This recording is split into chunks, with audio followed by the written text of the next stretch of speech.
ማማዝናሽ ማበጠሪያ የት ነው ያደረጉት? ማበጠሪያ የት ነው ያደረጉት? ማበጠሪያን ያላቅም ወይ የቻለ ለራሱ ወጥቶት እንደው ጠይቀው ወይ ፈልጌ ቆይ ላበጥርልዎት። ቆይ እናንተ ቤት ወጣችሁ ተበጠረ በቃው። በምን አበጠሩት እንዴ?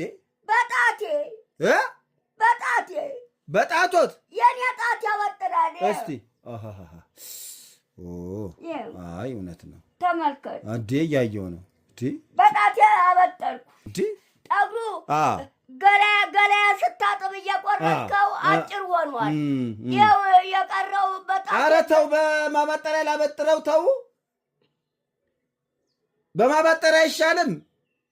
ይኸው ጣቴ ያበጥ ሁልጊዜም በጣቴ ነው። በቃ ማበጠሪያው እዚህ የለም። እናንተ ቤት ወጣችሁ ሳደዛ እሱማ ይሆንና እኮ አይኔን እንዳታወጣ